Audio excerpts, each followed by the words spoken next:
Hey everyone, it's Spicy Sushi. If you're unfamiliar with the channel, I like to do a video covering my top considerations for my league starter, as well as my week 1 plan to generate, a lot of currency early on, as well as, settle shop plans.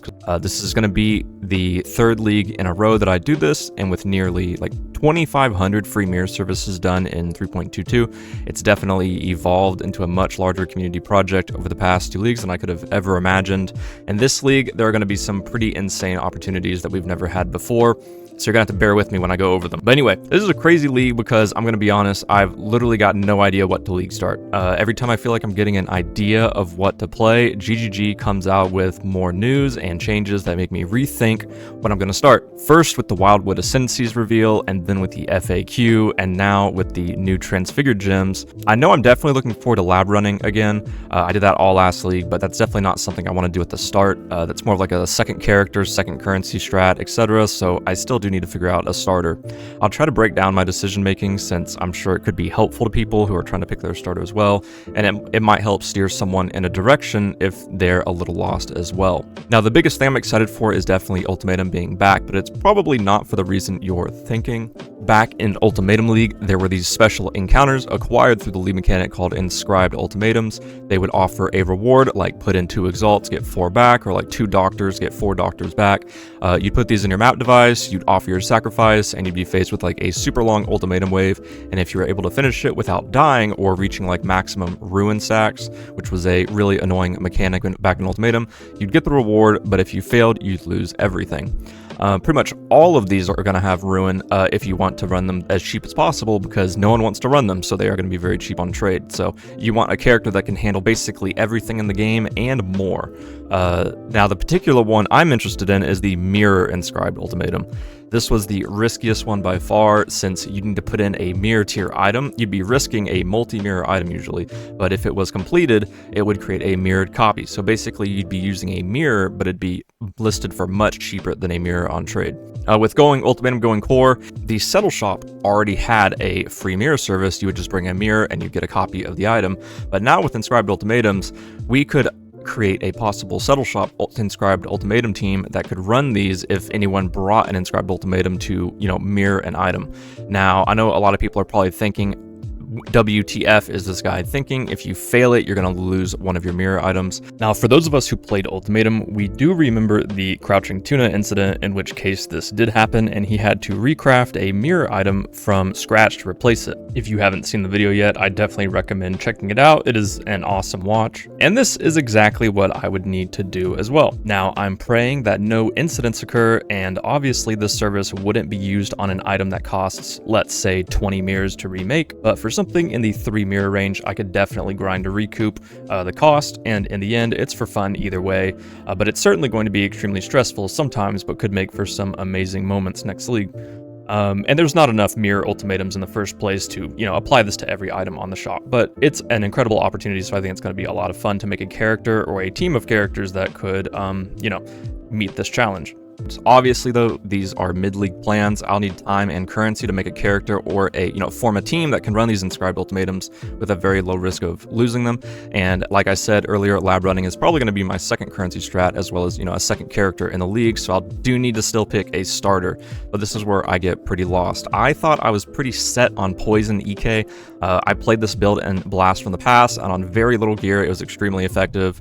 It pretty much ran anything I threw it at, but after the Return Proj nerf, it lost quite a lot of damage, but that's not to say it isn't still viable. I think it's still going to be really good, but I think the main reason I'm a little bit uncertain about spell builds for like a league starter now is because attack builds just have an extremely strong league start with the new Magi Ascendancy. The Primalist is obviously going to be insane this league as well, and it's probably what most spell builds are going to take.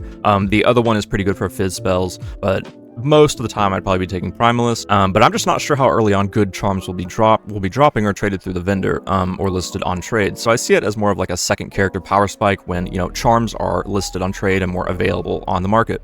Pathfinder attack builds specifically, namely like, Toxic Rain or Caustic Arrow, are looking incredibly good. If you missed it in the patch notes, They detailed the micro distillery belt from Highs got buffed from 20 to 30% flask effect. Now this may not seem super insane since you still need to sacrifice a flask slot, but with the new Magi Ascendancy, that 5th slot can actually be replaced with a tincture, as confirmed by GGG in the last FAQ. So you can run 4 flasks, all with 30% increased effect on them, and instead of usually sacrificing that slot, it could be used for a tincture now. But at the same time, something that I was hoping would not be the case was also confirmed. If you've already looked through the Ascendancy, you'll notice that it mentions the tincture, it must be applied to your weapon, but it doesn't say specifically that spell builds can't benefit from them, except for the the Nature's Concoction node, which explicitly states attacks. Well, in the FAQ, this was shot down, and GGG confirmed that tinctures are not global modifiers and that they only apply to attacks. So I'm assuming mods like getting onslaught on kill, all damage can poison, etc. You must be attacking with a weapon. So after hearing that, I feel like I really want to play an attack-based build because Magi just has some really nice early game power. I mean, I believe even starting in the axe, you can get 30% movement speed without, gems in your boots, which is pretty easy to do early on. And even if you could push it as far as no gems in your helmet as well, pretty much all of your resistances will be figured out as well. But, it's really the tinctures paired with a micro distillery belt, which looks like an amazing combo for Pathfinder. You can get 120% flask effect pretty early on, and that combo with a tincture would just be absurd. Toxic Rain and Caustic Arrow are what I've been thinking about. I haven't played them in ages, but Toxic Rain did get a small buff with pod duration on its base quality, and Toxic Rain paired with Mana Forged Arrows does actually look pretty fun. I have seen a few setups with it, and it looks, it looks more active and more. It looks honestly a bit more fun than the usual Ballista setup that people have been playing lately. The new Caustic Arrow, a poison gem that they revealed in the Transfigured Gem section looks really interesting though. If I wanted to league start a poison-based CA, Palstron actually covered a video on it recently where he details his new excuse for playing Ballistas for the 17th time if you want to check that out, but I'll definitely be interested in that. If not Pathfinder, I was considering, other attack builds like EA Ballista and CF Champion, since they should both be able to benefit from the tinctures as well, since they would be attack based if you're playing like Kinetic Blast on Champion. And EA, you are using your weapon attacks for that. And the reason I've mentioned a 4 damage over time based build so far is because I am really excited for the new Simplex Amulet detailed in the patch notes. Dot builds usually have a pretty rough time getting a massive upgrade in the amulet slot. Usually it's with like a fractured damage over time amulet, or CF has it a bit easier with a hunter amulet. But if this new Simplex Amulet is not just a disgustingly expensive base, you can make a very, very, very good amulet for pretty cheap, and on the min-max scale you can just make it an absolutely absurd one. So dot builds actually get a buff through that depending on the rarity of the Simplex Amulet. I'll definitely be running a lot of heist at the start, I think. Okay, well, maybe not a lot of heist, but I will be doing a few blueprints to see if I could maybe get a Simplex or a micro distillery belt at the start if I do play these builds. Now, if I'm going to talk about attack builds, I feel like I do have to talk about the one that is on most people's minds and the one that a lot of the league is going to be starting for their league starter, and that is Lightning Arrow Deadeye. Havoc and Crouching Tuna are great sources for this build.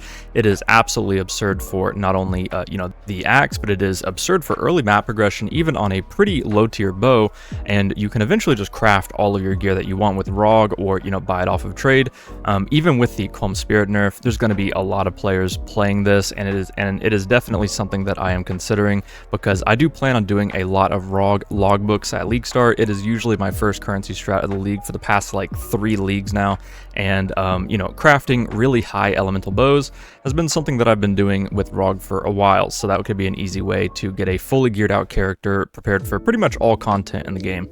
So it is very, very tempting, but I really do like the buffs to Pathfinder with these really cool tincture / micro distillery belt interactions, which you can still run on Deadeye later on. A lot of Magic Find players are probably going to be doing it, but early on in the league, I think Pathfinder takes advantage of this really, really well.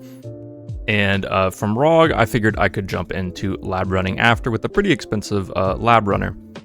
Now, even though I say I'm going to be focusing on attack builds, that is mainly just a way for me to try to narrow my choices down, because I'm having a really hard time deciding. If you choose a spell build, you're going to have a great time as well. There's a lot of viable spell build options. Primalist is going to be really, really great, especially when charms start popping up in the game, or if you get a good one from a vendor, you're going to have some pretty massive power spikes.